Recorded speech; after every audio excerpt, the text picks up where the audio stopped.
Wilson. Hey, Dan. Welcome, everyone. Last breakdown Welcome. of the year. Yeah, I'm really excited. It is the holiday season. It is the time for giving, and it's like that much closer to 2022. And I don't know about you, but I'm ready to wipe away 2021, which just felt like a slightly better sequel than 2020, and move into 2022, and just get things rolling next year. How are you feeling? I'm ready to dive into 2022. I'm so over 2021. None of us have completely broken down this year, but I'm ready for a fresh slate, as I'm sure many of you guys are too. You and I both. As you guys all know, if any of your friends, family, significant others, etc., missed this episode, they are all recorded and available on YouTube. So they pop up the Monday after. Just go to Ahab Talent on YouTube. You can also follow us on social as usual: YouTube, Instagram, Twitter, Clubhouse. Clubhouse, we're doing a lot of cool stuff. We started this whole mental health series. So in November, we talked about what we're thankful for. Actually, next Tuesday, we're going to be doing another voiceover workshop, audition workshop. So prepare about a minute and a half of text. Keep your eyes on our Ahab Talent social media on Instagram for more info about that workshop. And of course, we love studio selfies. So if you guys are working, which I hope many of you are, if you're ever in the booth, tag Ahab Talent and we will repost. Yeah, and I'm really excited about our Clubhouse. I love just sitting and listening to samples, and we bring on a bunch of producers and give what I think is really important constructive feedback that actors need. So show up for that and come read for us. Even if you've read before, come back and read again. Yeah, we discovered so many wonderful, talented actors last time. So this is happening on Tuesday. Keep your eye on Ahab Talent Instagram and we'll have all the info there. But yeah, we can't wait to see you guys there as well. On this episode of The Breakdown, we are going to have what we're calling the value of voiceover agents. We're really excited about our panel of agents today. Make sure that you ask questions live, put them in the Q&A part of Zoom, and upvote them when you think they're really important.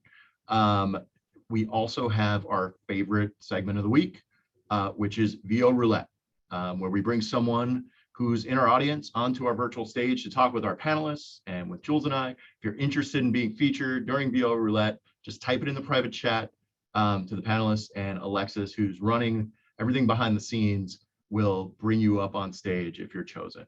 It's going to be super special this time because you're going to be able to talk to 3 amazingly talented agents. So this is a really super special VO Roulette. Absolutely. Just remember when you come on to turn on your video, on your camera and your sound so we can see and hear you. So we've also been doing this new segment this season, which is called Content We Ship. It's all about content that we've been absorbing and listening to that we found really meaningful. So Dan, what have you been listening to? What has been meaningful for you?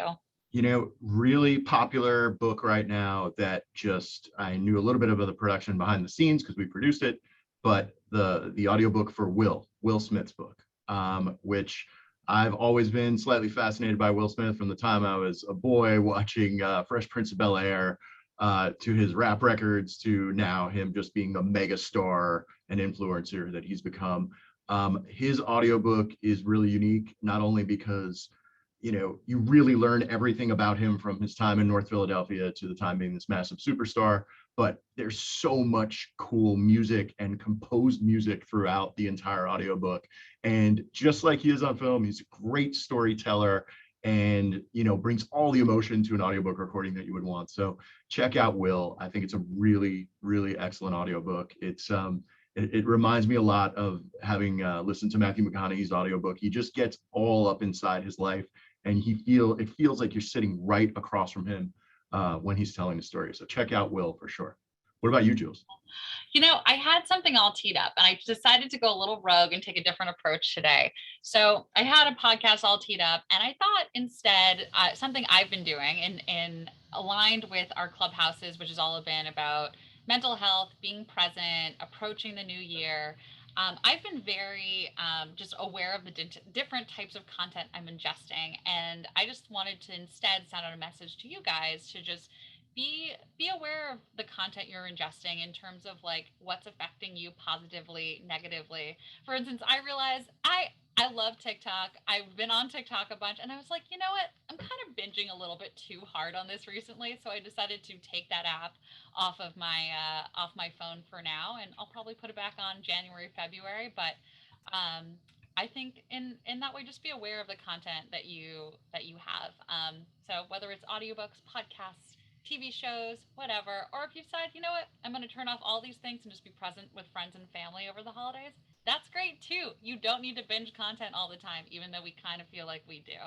So that's my content that I ship for. Yeah, I think that's really good content to ship, and it's really good advice. You know, we spend half our lives under headphones doing this job, and I know actors, you're out there in your studios under headphones with your face in a screen. Like sometimes it's about just taking a step back and really just kind of looking at the world and appreciating everything else that's going on besides what's in your ears and what's in front of you. Yes, for sure. On that note, let's go over to our sample review for Alice Lee, and let's see which sample she picked out of Ahab for today.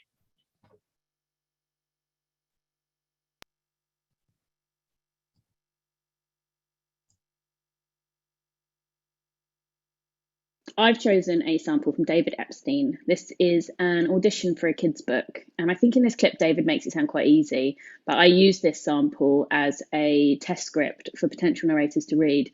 And I think it's actually quite a challenging piece. There's two things I think that David is doing distinctly well. The first of these would be his pacing. I don't mean just the overall speed of the clip, which actually could possibly speed up by a hair. But I more mean his gaps and his pauses. He is using the punctuation, he's using the commas, he's allowing a full stop to be a full stop, and he gives himself room after a character speaks. It's often just a beat for it to land, and it makes a huge difference to how easy the audio is to follow, which is particularly important for a kid's book. The other thing he's doing brilliantly is his characterization. Kids' books are often a gift in terms of the character voices you get to do, and this one is no exception. All of the protagonists in this sample are squirrels, and I know of no precedent for a squirrel's voice. So David has had a lot of artistic license and he has run with it. And what he has created is voices that are completely unique. I think once the characters are established, without any he said, she said, you would know who was speaking, and that is a huge achievement.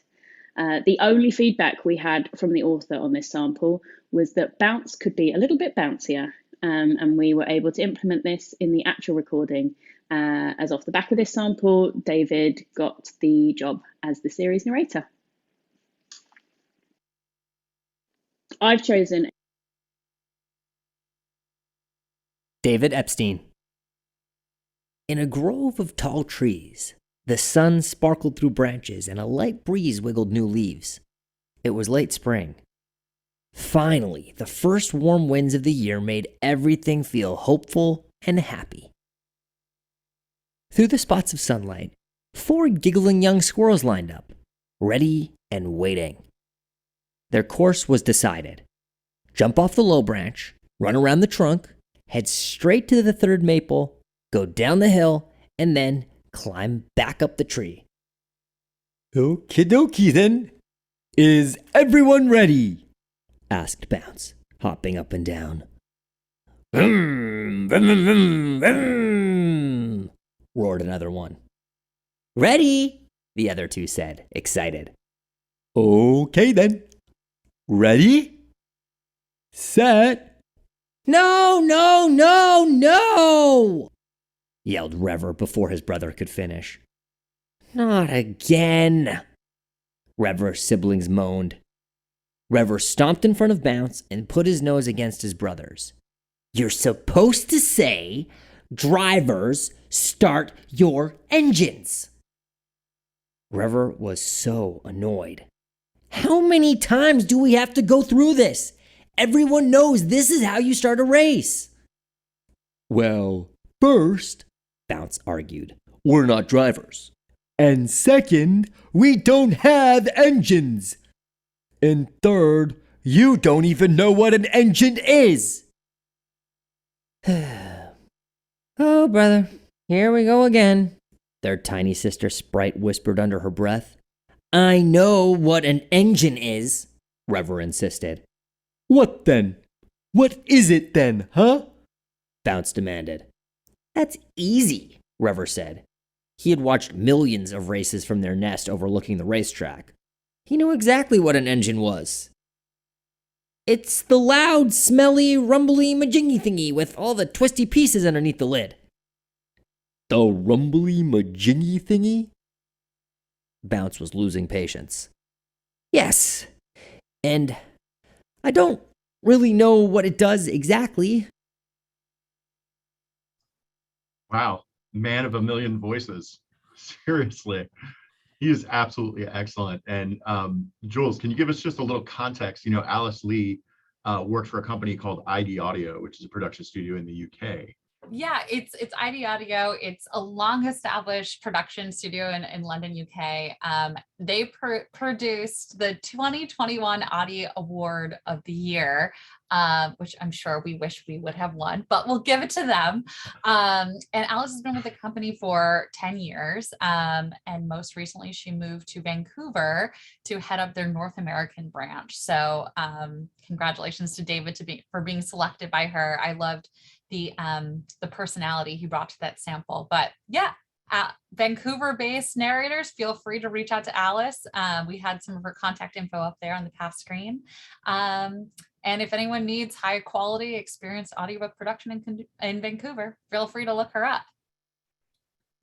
Well, I think it's that time, Jules. Yes. It's time to talk about the value of voiceover agents. So why don't we get started by introducing our guests? Great. So I needed to introduce Nic. So Nic Frascino and I really got to know each other before the pandemic, as did me and two of the other guests, but Nic and I really hit it off, and he is a very talented talent agency at the voiceover division in A3 Artist Agency. So formerly Abrams. He specializes in audiobooks, narration, promo, scripted and narrative podcasts, and audio dramas, live announcing, and film/television for VO only roles. Nic has a BFA in film and digital video and has previously worked on the creative side in casting with Tara Rubin Casting in New York. Over the last 3 years, Nic has focused on expansion in all of his coverage areas, which is where he and I really hit it off, talking about audiobook casting and like how he can expand. I remember at one of our initial lunches, he was just so hungry to really dive into audiobooks. So I always love his enthusiasm. So yeah, he's especially excited in expanding audiobook space to provide ample opportunity for his clients through fostering relationships with publishers and producers across all areas of audio storytelling. So Nic, welcome to the show. Hi, it's so good to see you guys. Hi, Nic. How are you? Good to see you in person. I feel like we always end up, knowing agents only through email and over the phone, and rarely do we get to see them in person. So great. I know. I like it, the personal touch, the personal aspect. I think when the meeting Julie was referencing, when we first started talking, I believe it was a lunch. It was you, myself, and Diane McKiernan. And I think we were there for quite some time just discussing everything that we possibly could have, and it was maybe like 10 minutes of work related. Yeah, totally. And then I came back and talked Dan's ear off about you, so you got exposure to all of us over here. Well, I'm happy to be here, and I'm so glad that you guys had invited me on. Excellent. So I get the pleasure of inviting onto our stage Jessica Felrice. Jessica has worked in the voiceover industry at the agency level for the last 20 years. And she is another agent that I've worked with over the years that I've never met in person or seen on screen. She primarily covers jobs in audiobooks, animation, commercials. She has also specialized in running in-house casting sessions and working one-on-one with actors to assess voiceover strengths and weaknesses. She considers bookings a shared success, which I absolutely love. She roots for her clients and enjoys her role developing actors' voiceover careers. She graduated from NYU, where she received a BFA in cinema studies, an academic department in the film division. And Jessica is based in Manhattan, where she loves to watch films, read, write, and play with her 2 parrots. And now I want to play with these parrots as well. Jessica, please join us. Hi. Hi, Jessica. Welcome. Thanks for having me. It's good to be here. We're so excited to have you. Thanks. And last but certainly not least, Billy Collura. He and I also got the chance to meet for the first time before the pandemic, which I'm so happy about. I have loved working with CESD for years and years and years. And Billy had recently taken over the audiobook division of CESD when I met him. So Billy is coming up on his 28th year at CESD. He grew up in Waltham, Massachusetts, and attended UMass Amherst. He moved to NYC to pursue acting, but found himself drawn to the other side of business. Billy specializes in a variety of areas in the voiceover world. Favorite projects he's worked on include The Most Interesting Man in the World for Dos Equis and the Geico Hump Day Camel, who I know we all know and love. His clients can be heard on Maybelline, IKEA, McDonald's, Macy's, Exxon, AARP, SBAM, and Verizon. So Billy, come on up. And I got to just jump in and say my best Halloween costume of all time was The Most Interesting Man in the World. And I adore that character. So great job there. Oh, Billy, you're muted. Unmute. Hi, here I am. Hi. There you Hi. go. So nice to be here. Thank you for asking me. So to kick us off, guys, I'm going to start super basic. What is your role as a voiceover agent? I know that's changed and evolved over time. So Jessica, why don't we just start with you? What is your role as a voiceover agent? I guess I should start with what it used to be and how it's sort of shifted more recently. I think traditionally the role was, a representative who is fighting for their client, who's trying to produce opportunities, someone that is on your side when you're making contracts, making sure that nothing's askew in a booking or anything goes wrong. But now it's really, I think over the last maybe 10 or 15 years as the internet casting exploded, we as agents began to get more and more one-on-one relationships with producers that ended up with us receiving the castings because we do them for free. So they don't have to hire a casting director. So we have sort of gone into casting. And since the pandemic, we do almost all the castings. They're being curated by casting directors, but with the exception of a couple of casting directors, we handle all the jobs. One of the benefits of that is that we now are just much more inclusive in terms of talent located outside of New York. Like we always had some people that we were able to submit on certain jobs, but now we have relationships with Los Angeles casting directors. We have relationships with people that are really entrenched in Atlanta or Chicago market. So in the main like scheme of things, it's expansive and it's positive. There is also a squeezing though, because the responsibilities that we have now is just exponentially greater than prior to the pandemic. Nic, have you found that to be similar for you, or are things a little bit different over where you are? Yeah, no, it's exactly the same. I mean, we go out and we eagerly look for opportunities for all of our clients, and we're anxious to leave no stone unturned when it comes to that, and just making sure that everything is in order, anticipating every problem that could arise from a booking, an audition, last minute, issues that come up on the audition side when collecting things to that nature. And then now that we have all those answers off to the side, if it comes up, we have the solution right there. So Billy, you having been in this game the longest of our panel, like when COVID hit, like how did your life change as an agent? What was the thing that was most noticeable to you? Well, as you know, on the last day in the office was March 12th, 2020. And that was a Thursday. On Friday, we picked up. Voiceover was the only area of showbiz that didn't stop, didn't quit, didn't take a beat. If anything, it got busier for all of us. And we, like the whole industry, everybody, we didn't know what everything was, what's going to happen, what is the best thing to do. I mean, when I left the office, I thought I was packing up for 2 weeks, and here we are almost 2 years. So I think what we told our actors is like, you've got to up your game with your home studio equipment, and you've got to build a home studio.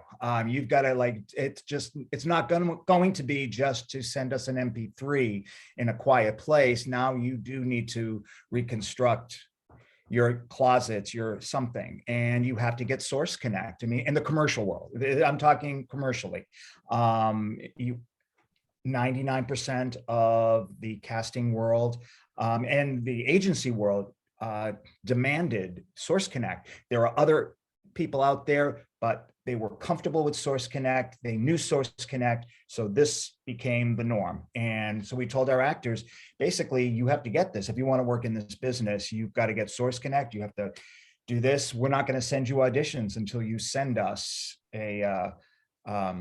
give us your user ID, because people say, oh, well, I'll get it if I book something. Well, it wasn't an easy flip of the switch.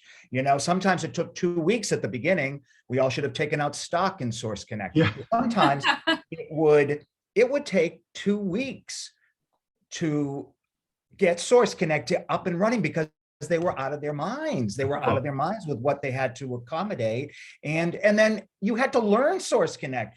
They're actors, they're not engineers. So for us, a lot of the guys that were promo guys that were in their booth, they knew their shit. They already were familiar with studio stuff. So it was easy. They already had ISDN or Source Connect or IPDTL. So it was easy to go. But 90% of the actors, they didn't know. And so that was the biggest change. And even now, 2 years later, auditions are still, I haven't sent anybody to a casting office to audition. To studios for bookings, yes. And that is the case. They're not prohibiting people now. There's like, we will put them in a studio if they're in LA, if they're in this town. So that was the biggest thing. And the other thing that COVID has done, it has leveled the playing field as far as where the actors are located.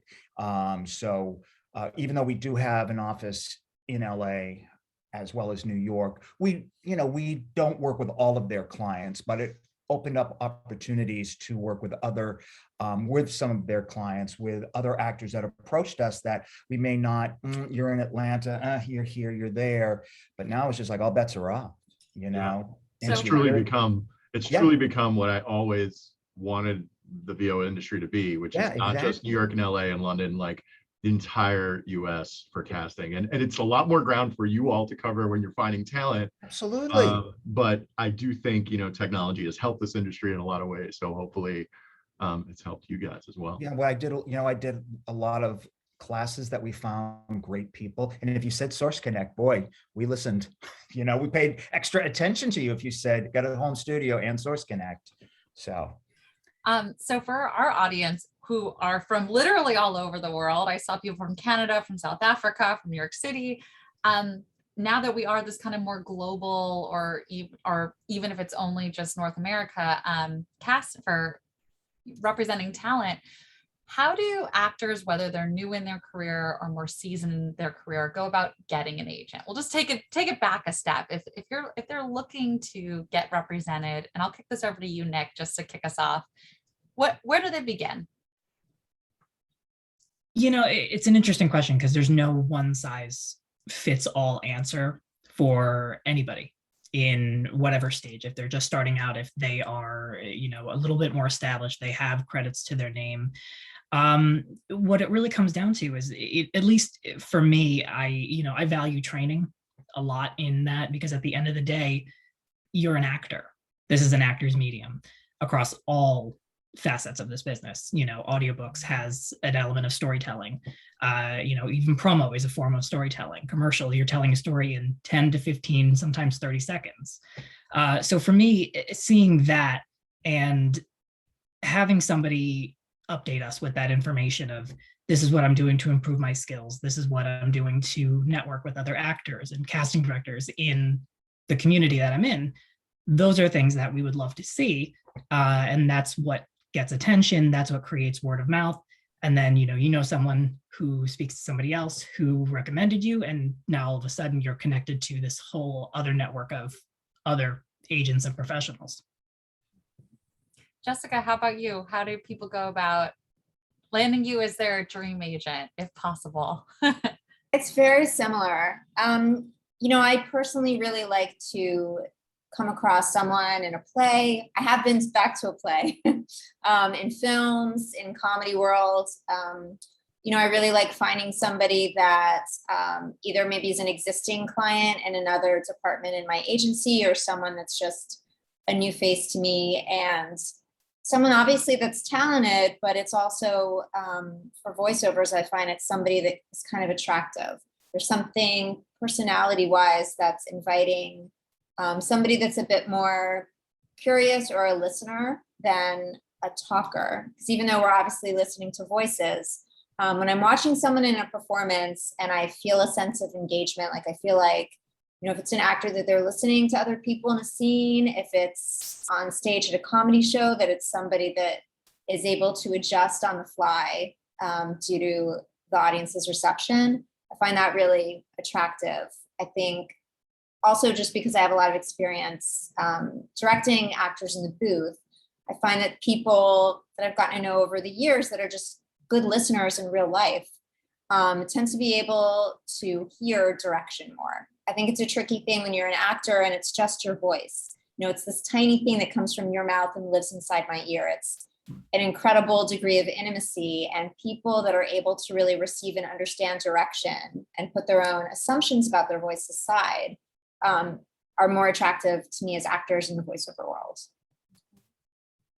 So, you know, we always say that, and Billy, I'll ask you this question. You know, we are always saying to actors, you know, like auditioning is working. You know, actors should be auditioning as much as they possibly can.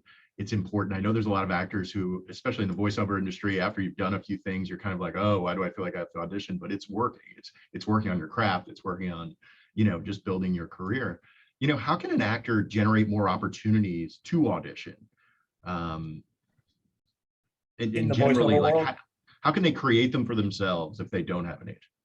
Oh, well, there in the voiceover world, there are lots of different places for union. Well, mostly in the non-union world, there are these pay-to-play sites that we don't love. Yeah, I don't feel like anybody should pay to audition. But that being said, you need to, like you said, you need to get every opportunity. You have to go after everything.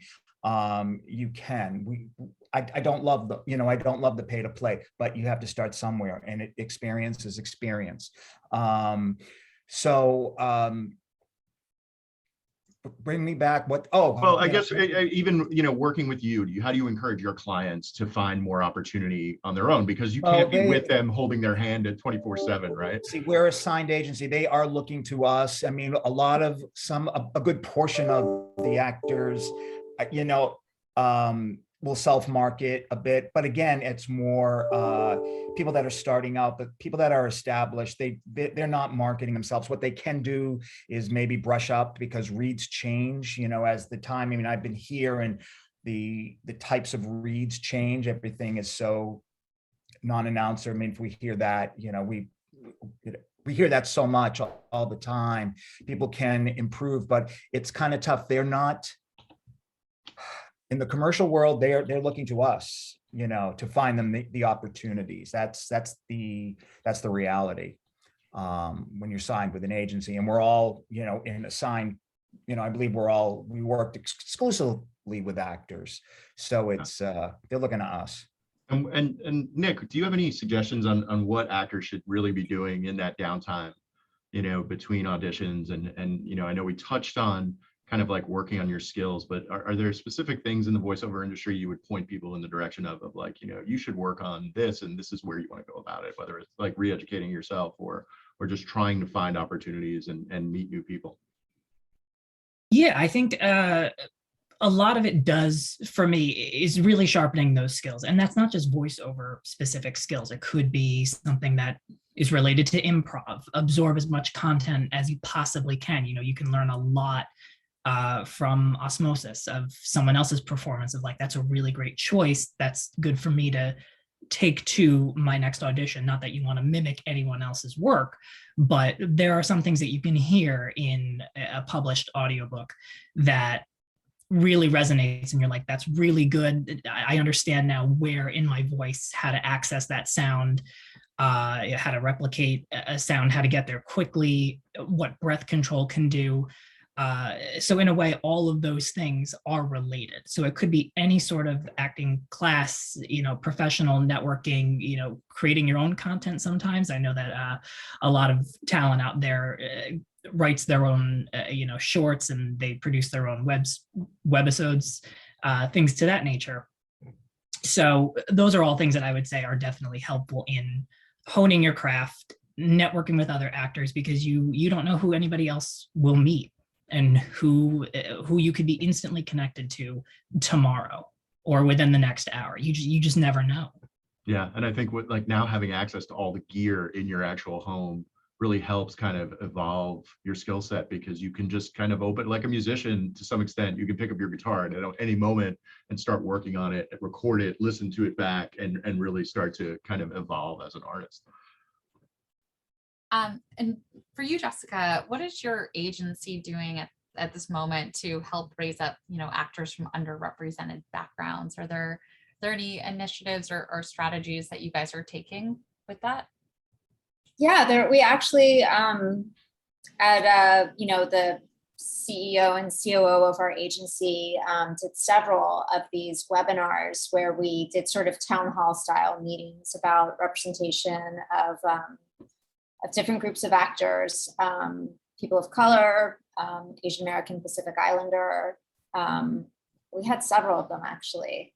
So I think it's really good for people to have a forum to speak about what their experience has been, because there was really a diverse take on things. There were a lot of actors that are like, well, I'm from this background and also this background. So authentically, can I be as 3 things or as 2 things? And a lot of actors that preferred when they could go out for related backgrounds type of auditions, like someone that could go out for something that was maybe not the country that they're from, but a neighboring country or in the Caribbean, where now does authenticity mean something different? So actors were sort of discussing the pros and cons of different things. So it was really interesting to hear as an agent where, we're privy to some things from casting directors and agents, tell us offhand, but we don't know sort of the breadth of the experience of maybe one actor has had and all these different facets of the way the industry has treated different actors and their representation. It does seem like a lot more people are getting opportunities now in general market situations, which I think is ideal. Our department just specifically, in voiceover, there is a liberation in the voice. It's not tied to a physicality. So it's very expansive, I think, in terms of the way we submit people. And we've always given people of all backgrounds, all types of opportunities. It's really about your acting, your voice. Yeah, I'll just piggyback to just off what Nic was saying on a different thread. I agree so much with the stuff about actors, practicing their craft and acting. And I also just wanted to just say specifically for audiobooks, what I've felt over the years has helped when I have actors that are trying to book narrations and haven't really broken in. I tell them to start reading aloud, just like novels, the news, different formats. And I think it's so helpful to sort of both inhabit a text, like lose yourself as an actor, not thinking of your voice and noticing the way maybe an author, their narrative movement and the movement of a character, and also just establishing breath control by practicing long form reading. I think it's helpful. Yeah, I love that. We often tell actors to listen to other actors, but there's the other side of that too, of just taking a night before bed, but like just fitting it in here and there and just trying it out and seeing where you go naturally. I think that's really interesting advice. So Billy, I've got a question for you, because this is one of those questions we ask of most of our panelists, and I'd love to hear from all of you, but like, we have these conversations as producers and publishers all the time. What are the do's and don'ts for actors in interacting with agents? Should you come across an agent and meet with them? If you're at an event and you're talking to agents, I just feel like these are things that sometimes people don't want to go down the rabbit hole, but I think are so important. Like you don't want people walking up to you and handing you swag, at least in our business anymore, or getting your home phone number and calling you during dinner. But what are the do's and don'ts you have for actors that are meeting with you? Well, that are meeting to be with us, Yes. or to, Yes. okay, to,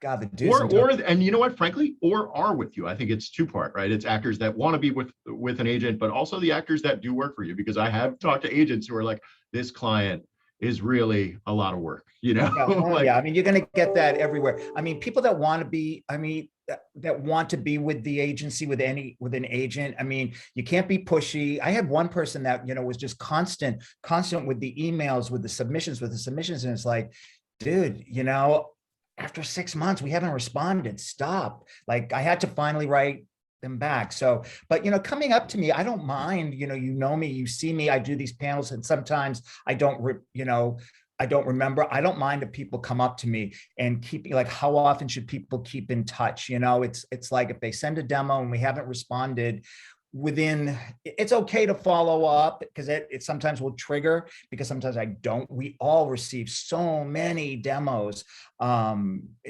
a week. It's hard to get to them when they come in. As we always say, if you're going to send a demo, send it during business hours, to that city's business hours.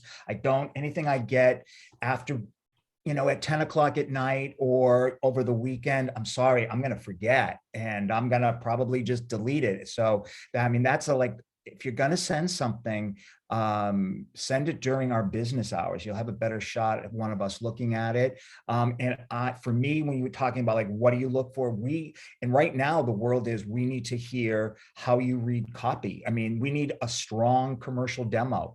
I think everything springs off it. As we said, maybe not audiobooks, but in the commercial world, animation, long form, promo work, all that stuff, the solid commercial demo builds off of that. You're always going to audition in those areas. Video games, I've never just submitted a demo for a video game. So I think you need to have that solid demo, and that's really important. But if we haven't gotten back to you, don't show up. Just kind of drop it, I guess, or try it again in 6 months, or maybe your demo sucks and you just need to zhuzh it up a bit, or try it again. And just kind of going back to, like, what actors should be doing. I mean, I wish more of our actors updated their demos during their downtime, or, that was something, and I can't get some actors to put demos together. That would have been nice. So, but again, you just you give up after you. I mean, we have voiceover clients that don't have demos, and they've been with us for 20 years. They still don't have a demo. So you just stop, Yeah. What about you, Jessica? In terms of the do's and don'ts of contacting and things, I mean, I agree with a lot of that. I think the business hour thing is really important. I would just add, as you kind of mentioned in the intro, it's about shared success. Like, we depend on the actors for our careers, our success. We work really hard, and we're in it because we care about the people, bottom line. None of us would just advertise, just be like, let me take my life, taking decades of crazy hours in this crazy business. We enjoy it. We care about the people. We care about the content and the work. And I love that we help support actors, independent theater careers, or whatever else they're doing. This is a great thing. And the audiobooks especially is a great way for people to dive into text and to find a new way to use their voice to be actors. I think, just remembering it's a business though, and that the business hour thing is really important. We work all hours, but, I think, like most of the guys, we're checking for emergencies after hours. If we just get a pile of demos, I'm going to delete them if they come in after hours. And I'm rooting for you to be successful, but it's just like a boundary, a business boundary. I also think just being organic when you meet someone, like, not trying to put a sell on things, trying to just not tell me everything, but trying to connect with me in the moment is more interesting. Again, like someone that is a listener and receives information, and also someone that's curious, like someone when I have a meeting or I meet them after a show, is telling me about a show they just saw or a book that they're passionate about. I find that really attractive, that those actors tend to sometimes just make the best choices. So. Yeah, and I think, look, being an agent is a hard job. There's a lot of push and pull on all sides at all times. And one of the things I've always said to producers when, we're talking to agents about actors and negotiating, it can be frustrating on all sides, but like what I always say to actors, to producers, like that's their job. It's their job to negotiate on behalf of their client. It's their job. Don't make it personal. We're all trying to get to the end of something here, and if we can do it collaboratively, we'll be in a much better place. But yeah, it's a tough gig that you guys have for sure. So we have a bunch of good questions coming in. I saw one from Elizabeth Wiley. So Nic, I'll toss this one over to you. Sure. I know we talked about hiring or representing talent from all over the place. So do take on talent who is not in a major hub as long as they have a home studio and Source Connect? Yeah, I mean, taking into consideration everything that we've sort of discussed. So, if you're starting out or if you're just, a little bit, exposed to the business, it's putting your best foot forward, understanding what you're about as an actor, understanding what parts of your demo are going to be the most attractive to us. That way we get the best sense of you, what your personality is like, because commercially, they're an extension of your personality. There's acting involved, but it's going to be a lot of you. So understanding all of that is attractive to us. And now with the pandemic sort of shattering borders, we're able to really consider people who are not in those hubs while we have this, opportunity to, utilize Source Connect and phone patch or whatever method of connectivity that you have. It makes it a lot easier than being in a hub where you would have to go in to, see producers and, read in the room with other casting directors. Mm-hmm. Billy and Jessica, is that the same for you guys? Yeah. Level playing field. That's why a strong demo, because we don't get to meet these people only through Zoom and stuff that, but yeah, we're totally open in all. I don't even think sometimes. I mean, sometimes if they get to book and then I will say, hey, this person is West Coast, but they're willing to get up at 6, they know the deal when they audition that they could be getting their ass up at, early to do the booking. So yeah. Plus also, I think, well, first of all, sometimes we get Florida native, native Texan. And if the actor is also in a home studio in Austin or in Houston, I think that's an asset to the casting director when they see that, when we mention it. Also, I mean, this goes back to the inclusion or underrepresentation. We want as many people from as many regions, from as many parts of the world. I had booked someone in Japan and London recently, and that's just it's like that now with the connectivity services, and people want authenticity, and we're able to connect now. So it's great. I feel that way on the producing casting side. I sometimes don't even realize where people are in the world, and I have to double check their Ahab profile. I'm like, oh, they are located in Singapore or Australia or Italy, because who knows? Everyone's moved all over the place these days. It's true. Yeah, I think if VO is your bread and butter, you can pretty much live anywhere you want in the world, as long as you've got a good internet connection. Is Source Connect and thumbs up if you are, is Source Connect now the only thing? I know that was like when the pandemic hit, everybody was like, it's got to be Source Connect. And I know for actors, Source Connect is a complicated piece of software if you don't know how to use it. Are you guys using other pieces of software now? IPDTL is more, but that's more the promo guys. That's what they were always using. It is an option. And I speak like I know, but I'm not very tech savvy. I just know these words. But also a lot of times what will happen is they will send a Zoom link or a Google link, and they will direct the actor over Zoom, and then the actor is responsible for the audio downloading. They don't have to do the bells and whistles, but they will just send a WAV file to there. But again, the actor is required to do a little bit of the heavy lifting. So that is the other option, and probably and a lot of people do use that method. I have 2 people working right now that method. So that is always the option. It's usually, but it's Source Connect or just free form. Yeah. I would just add that you don't have to get the IDPTL. There's also downloadable links of that. Yeah, exactly. Some people send. So some people subscribe as actors, and sometimes it's not necessary to subscribe. With Source Connect, I'll just add, it is a wonky software from what I hear, because I'm not an actor, I've never used it. So I do recommend people download the version before they're ready to book. So they have, like the free version, at least 2 weeks to practice with it and learn it so that you can use it immediately in a booking. The other thing I've seen a few times, mostly in animation jobs that I've booked, where they at first were going to use a studio and then didn't feel comfortable. They ended up mailing kits. And I think for 1 or 2 podcasts also, they booked. So they'll do that, and they'll set up and, really detailed instructions for the actors of any age. So. Mm-hmm. Yeah, it's really a case-by-case basis sometimes when it comes to whichever production is, whichever job, whatever project, it's, whatever that producer is used to or decides that he's going to go with. That's usually what we end up seeing when it comes to the differences between Source Connect or the home studio kit, or using your own studio for, being directed over Zoom and then sending everything thereafter. In terms of just how this industry's changed over the last, say, even 5 years, is there, there's commercial, there's video games, there's long form, there's things like that. Are there new categories in voiceover that you've seen kind of building over the last couple of years? I mean, the podcast thing is exploded, right? But it's interesting to me, is there a lot of work coming out of that in the voiceover world for agents and actors?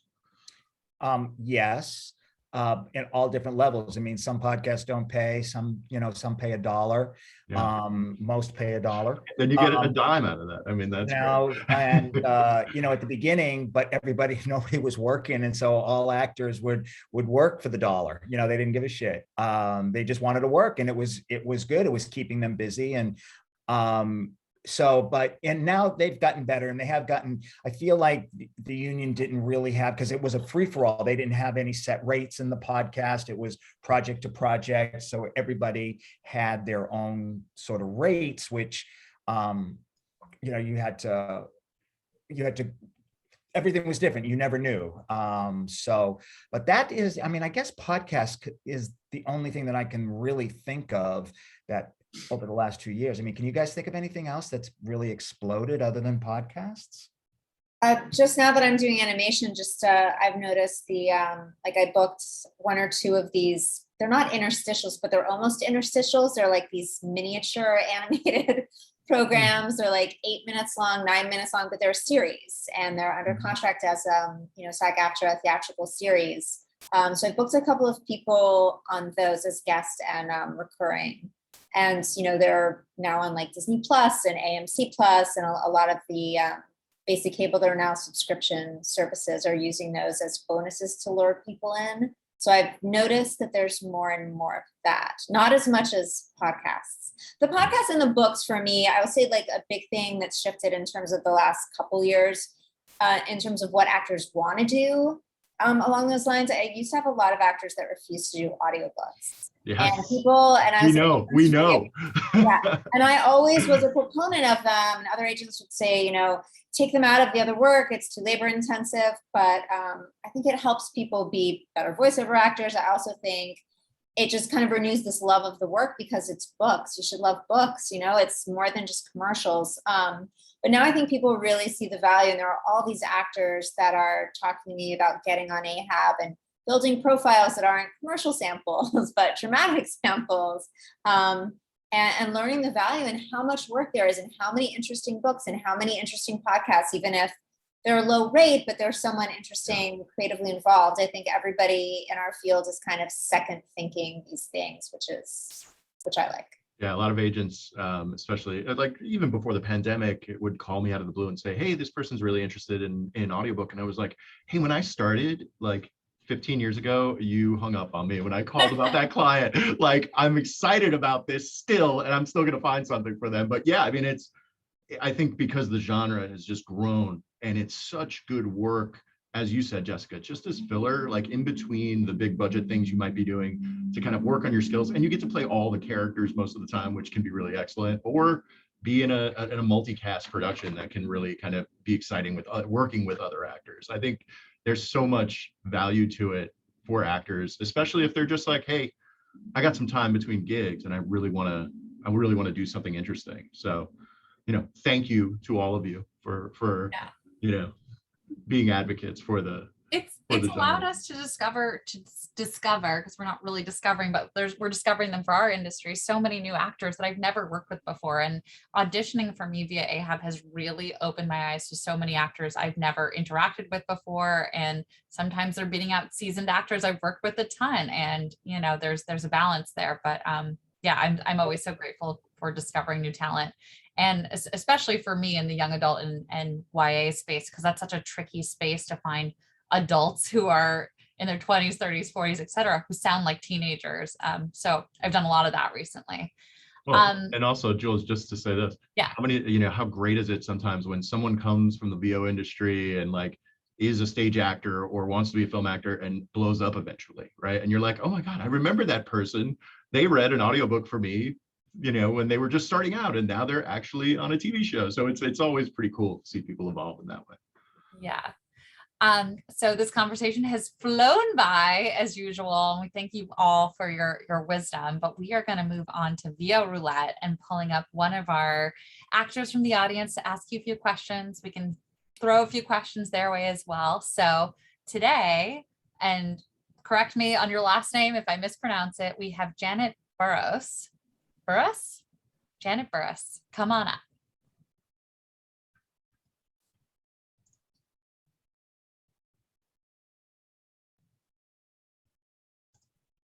No, you're coming. There she is.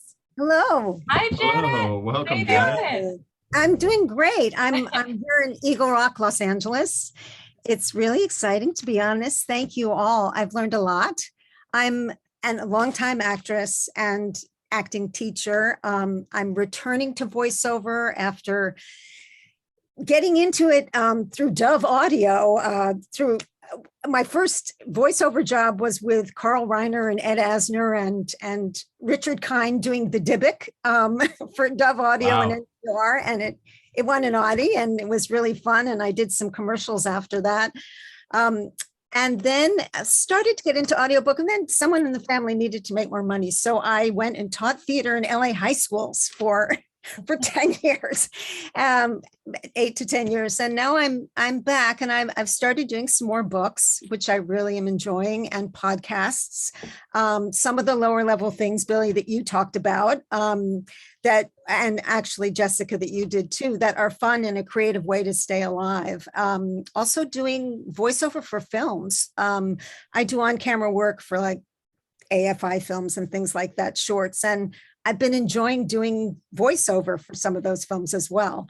But I have a question about, I'm now looking, I have a Chicago agent, I'm looking for an LA agent. And I have a commercial demo. I've done audiobooks. I'm setting up a website right now. I have a home studio with 2 booths because my husband also does this. But is it really better to also have an animation games reel, in your toolkit before approaching agencies, or is commercial demo and commercial experience enough? I'll jump in here because we talked about this in our pre-meeting the other day, and I kind of touched on it a little bit where, I think that a strong commercial demo leads to every other area except audiobooks. I feel like that is the one area that you really do need a separate audio, you do need a separate demo. I have never worked on an animation project or video game project or a narration project where the actor did not have to audition for it. I don't need, I'm not going to sign you just because you're great at animation. I want you to be great at animation and narration and commercial. I need to get the most out of my actors. So having a strong commercial demo is going to be valuable in every area except audiobooks. Okay. I don't know what you guys have to think, what you guys have to say. Oh, I agree. I mean, I think anything you have is helpful. That gives us a sense of your personality, especially if it's a more natural read that happens to be on your commercial reel. I don't demand anything of people when I meet them. If they have samples that is just a theatrical reel, but gives me a sense of their voice and how they act with their voice, then that's helpful. If you're really trying to tailor it to audiobooks, I would say, create a website or create a link to a profile on Ahab or something like that, where you have specific samples of, 3 or 4 different areas that you really excel in. And I would say, try to, keep them to 90 seconds each, let's say, for the audiobook samples. Yeah, video, video is, I take video because a lot of stand-ups or sketch comedy artists that maybe don't have a voiceover demo, but a stand-up set or watching a sketch comedy speaks volumes. Now I go, oh, this person is good with comedy, their timing, and I'll get an idea of what you sound like. So that is just as important. If you don't have the voiceover demo, I will take on camera, stuff. Fantastic. Yeah, especially with taking the the on-camera demos for that too, for podcasts specifically. I've had a number of casting directors say, I don't necessarily need to have a audio only demo of them doing this type of work, because a lot of them, it just doesn't exist for some people yet. So anything that you've done episodically or feature films, anything that you have that resonates there, that's a big way to break into podcasts and really move up that ladder quickly with getting exposed to casting directors on both coasts or in Canada or the UK, to really get a sense of what you're like as an actor, to bring that over into this medium, where you're just removing visuals and it's almost the same thing. Great. Because the podcasts have been, narrative and fun. I mean, like audio drama type stuff. It's been fun. That's really required. Actually, I find the writing on the podcasts edgier than a lot of on-camera work recently. So it's been really fun. Great. Someone else asked this, and I thought I would ask it. Those of you who do work in audiobooks with your clients, do you end up representing them on audiobooks in which they're mainly going into a studio or working with a director, or are they audiobooks where the actor would be handling most of the tech themselves? I'll jump in and say all of the above. Yeah. I would say that the bulk of them are done remotely in home studios with a director that's hired, that they match schedules. There's a few people I have that are very experienced narrators that only do that if it's really crucial to the producer, that they usually can sort of arrange to do it on their own and produce raw files. I don't have people that are completely engineering it. They're usually just uploading rough, raw wave files. Yeah, just a basic understanding of, getting the track laid down and doing a quick edit of the head and the tail of it. But yeah, it's a case-by-case basis. Some producers are like, we'd love to have, for multicasts, all of the cast, in a studio at the same time, connecting how they can, with a union-approved studio. But then also, you could be at home, and the more you do it, the faster you'll get, the easier it'll be for you to, lay down tracks quickly and send them in and get that feedback in real time, if you're not doing, a traditional 10 to 5 session on Zoom with the director or the producer. There are some titles that there are some people that we work with that all it is remote record. And then there are others that are open for the actor to go to record in a studio. Actually, audiobooks was the first group of people of creatives that allowed the actor to go, and it was helpful for the actor because it freed up their performance. It freed themselves up. Yeah, even if they were in the booth alone, with just one other person, just an engineer, but it just really helped. And audiobooks was the way. They were the first. Bless their hearts. Well, and I gather just as agents, you all in the last several years, especially during COVID, have had to step into more technical conversations between actors and clients, right? I mean, that's I mean, just because of that, and that had to be a bit of a learning curve for you all as well. Sure. Yeah. Yeah.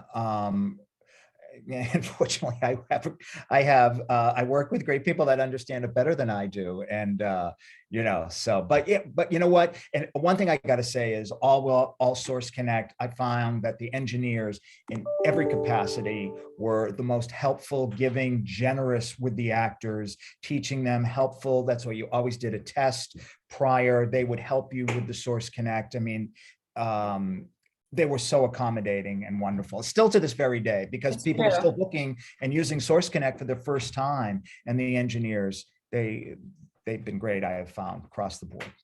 I agree. I'll just say also actors need to, I've learned by researching. I was sort of thrown into running a full recording studio, doing casting sessions there.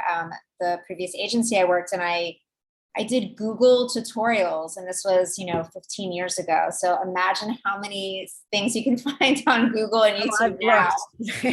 So when actors are frustrated because we can't spend hours a day engineering every actor's technical issues, at all, we can't do that. I just tell people research. There's so much information out there, and just try to stay patient and you'll get it. Yeah, There is a lot. And some of the guys who do the tutorials also make themselves available if you can connect with them directly. I know when I've had to produce and narrate at the same time, I got some help that way. So there's a lot out there. You're right. Now you're a pro, right? You learned, Yes, I am. Well, thank you, Janet, for being part of this episode. We really appreciate it. And good luck with everything. And Thanks. we hope to see you in the studio soon. I'd love to. Great. So Jules, I think it's that time. We're going to ask everyone for final thoughts around the room. Why don't we start with Jessica? Jessica, what are your final thoughts for the audience? Well, I think that, audiobooks is a burgeoning field for actors right now. That it's obviously expanded a lot in recent years, but there are so many high quality books. And there's so much high quality podcast and narration work as well that's associated. We work with producers and that freelance that also produce this other type of content. And I think it's also a great way for actors in this current environment of things being temporarily shut down or people isolating to also just return to a love of books, which I think is wonderful.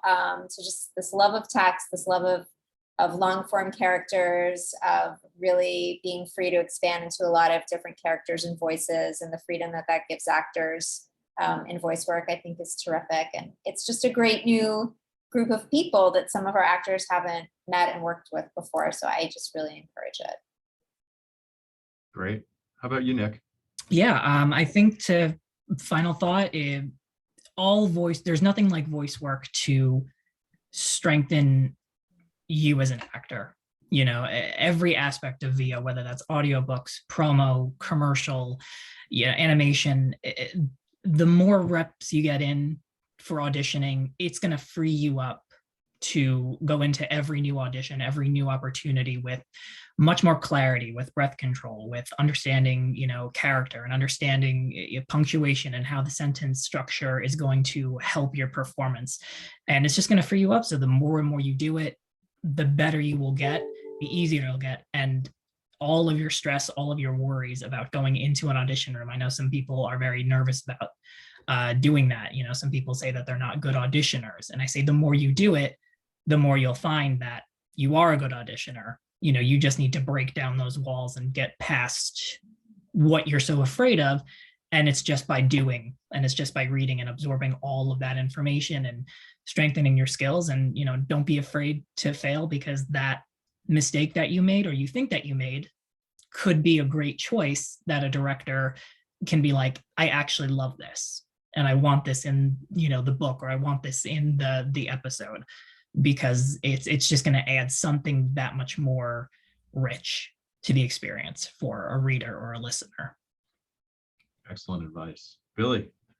Well, I guess my final thing, my big takeaway, just because I've only been doing this for such a short time, and in full transparency, I was only going to take it over temporarily, because until I could give it to somebody else. And I found that audiobooks was, first of all, the community of audiobook people in general, across the board, everybody was so nice and really lovely to work with. There were never crisis. Everything was so positive. And I just like, wow, I'm so used to the commercial and where everything is like, and audiobooks, everything was chill and you plan ahead. Everything was, it was a breath of fresh air to like, just to have that. And I also realized it was one of the rare times that we really do get to be creative with the actors and get to learn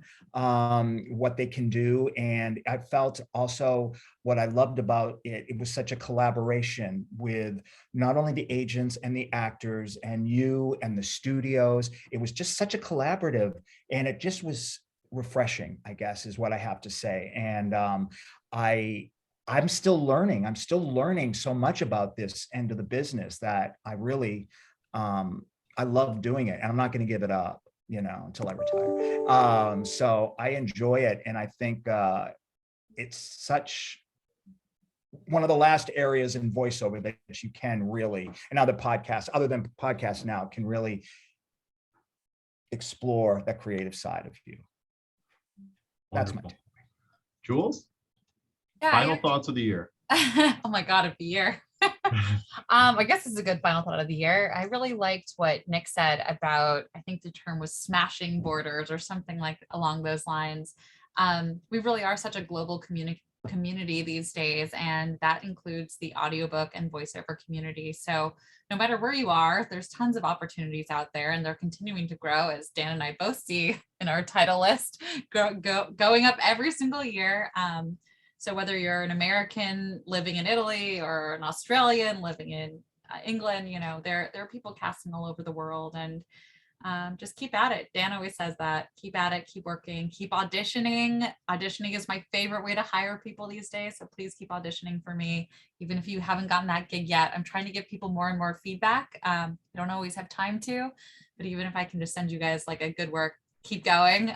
Even if you don't get that gig, there's so many talented actors out there, and I've been so lucky to audition so many of you guys this year. Dan, what do you got? So I will say this, I think we start our year out in 2021. We started our year like, as actors, sometimes actors are like, I'm going to do all these things this year. I'm going to create that demo that Billy says I still haven't done yet. I'm going to go out and educate myself and hustle. And sometimes life just gets in the way, and other gigs get in the way, and you just can't get that motivation and or just momentum. And what I'm just going to say is just wipe away 2021, keep all the good things, keep all the things that you succeeded at, and like go into 2022 with a new slate and with that list, and really hit that list of things you want to accomplish this year. But don't dwell on what you haven't done, just dwell on what you're going to accomplish in the future. So that's my advice for everyone. Get everyone motivated for a new year, and not just a sequel to 2020. So I want to, before Jules tells us what next week's or next month's VO Buzz Weekly, what next month's Ahab Breakdown is, I just want to thank all of our guests for coming on. We love working with you all and your clients, and it was a real pleasure to have you all on the breakdown. So thank you so much. Yeah, thank you guys. Thank you. It was a pleasure. And next month, we're having two other favorites of ours. So January 13th at 4 p.m. We actually have a pre-recorded episode. Dan and I we're just too excited. We had to record this with them in November. So we're having a crossover episode with VO Buzz Weekly. Stacey J. Aswad and Chuck Duran of VO Buzz Weekly. They have an amazingly huge show on YouTube. We've watched them for years. And also this is really bringing us back to Ahab's origin story, since the VO Buzz Weekly was the first show that Dan and I went on to kind of talk about Ahab and what we wanted to do with it. So 5 years later, we figured it's time to bring them on our show. So yeah, look forward to that. And those guys have interviewed so many interesting people on their platform, that they have so much great knowledge to share about the voiceover industry. And they're really excited, just really motivated, fun people to be around. So I think y'all will really, really enjoy them. Yeah. Until then, have a great holiday. We'll see you in the new year. Happy New Year. See you all in 2022. Bye, everybody. Bye. Bye.